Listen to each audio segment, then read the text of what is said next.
Bonjour, mes amis. Hello, everyone.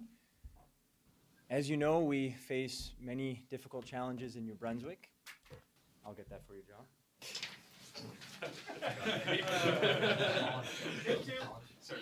As you know, and John knows, we face many challenges in New Brunswick. We have to get our finances in order, we have to get our economy going, and we have to help families that are struggling. Votre gouvernement sera en train de prioriser la création d'emplois et la croissance économique. Et cela, c'est pour nous aider à redresser nos finances publiques. Nous avons aussi besoin, en raison des finances de la province, de prendre des décisions difficiles. Nous allons prendre ces décisions ensemble.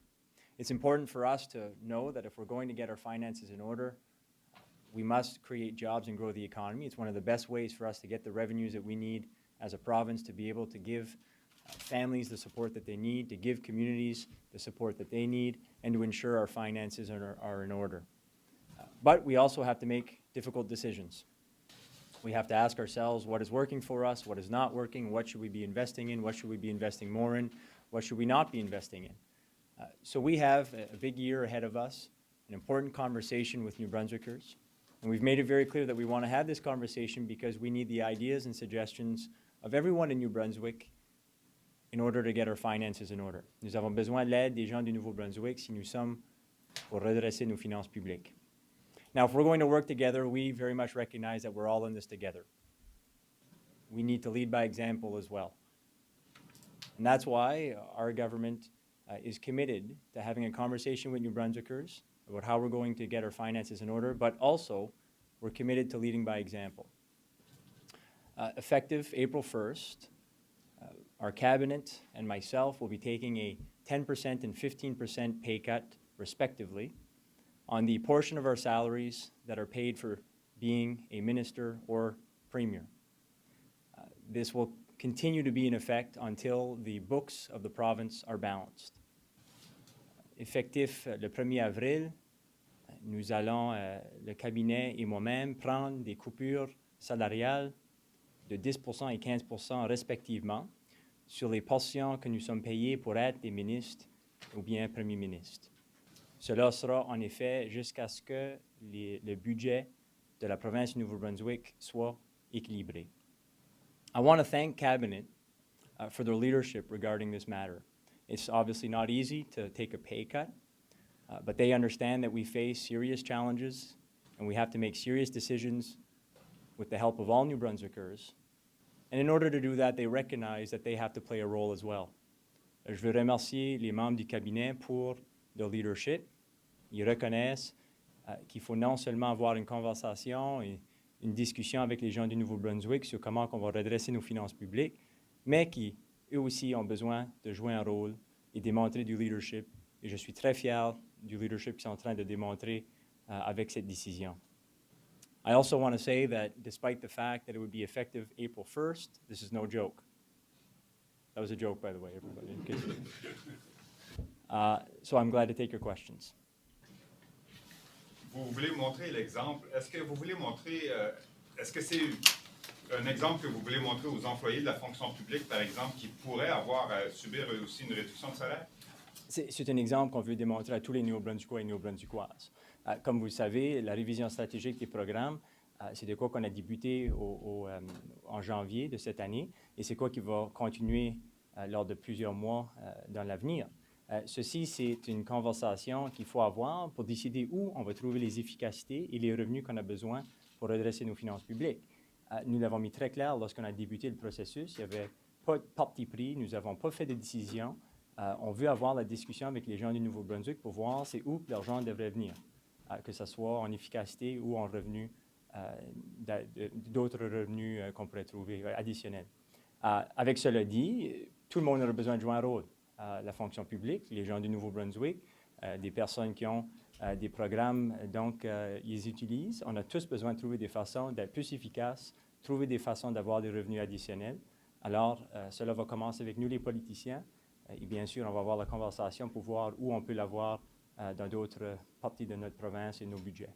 Il y avait eu un gel des salaires déjà pour répondre aux impératifs budgétaires.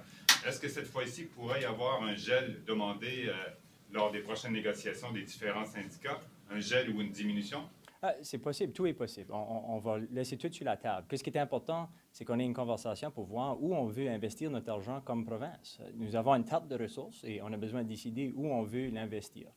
C'est simple comme ça.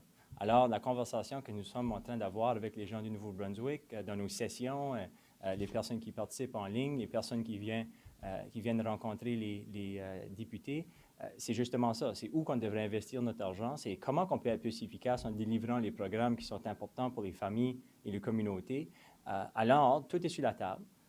Avec cela dit, nous l'avons dit dès le début qu'on est tous on va tous être affectés par ceci, et ça inclut les politiciens. C'est en raison de ça que l'annonce aujourd'hui, je pense, est importante. Ça démontre aux gens du Nouveau-Brunswick que nous aussi, on sera en train de prendre des décisions difficiles pour aider les finances de notre gouvernement. Why not force an MLA pay cut as well? Well, as you may have saw, I mean, there's going to be an independent process that's going to go forward. I think it's important for them to be able to look at all aspects of remuneration. I'm sure they'll look at the salaries, they'll look at pensions, they'll look at per diems, they'll look at everything that MLAs would be paid for. So we want to let that process go through and see what it will come up with. With that said, I've made it very clear that I will not pass anything in the legislature that would have a pay bump for MLAs at this time. MLAs work very hard.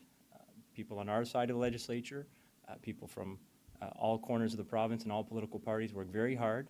But with that said, with the finances where they are right now in the province, it's not the time to have an increase of the salaries of MLAs, and that's why I would not let it pass in the legislature.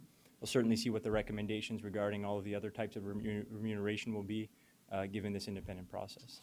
The way the legislation is written, if I'm not mistaken, there's an automatic pay bump with GDP growth. Is that correct? So you'll have to actually pass something to stop it? Well, the law also would state that it has to pass through the legislature, even if there is an independent process. So everything will have to go through the legislature.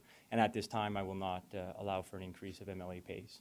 What's the point of having independent reviews if they're overruled by essentially a political decision of the day? Well, I think there's two things.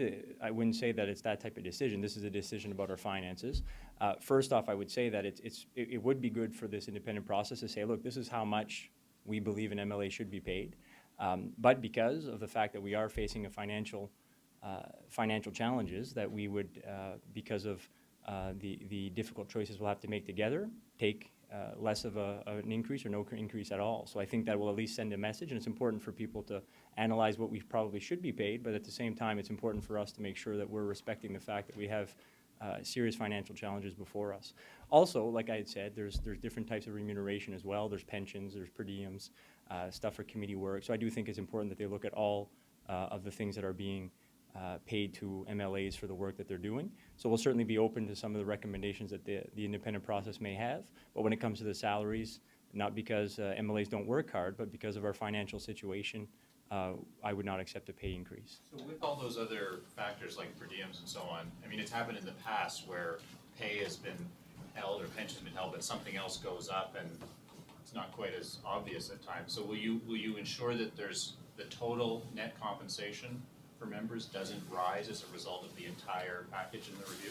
Well, I don't want to thwart the process. That will be independent, that will come with recommendations. But like I said, the salary portion, there will be no increase under my watch. I'll certainly not let it pass through the legislature. When it comes to the other things, I'll certainly listen to the recommendations, but it would always be with the scope that we face real financial challenges, and we have to all lead by example, not just myself as Premier and the Cabinet, but also members that have been elected to represent the people of New Brunswick.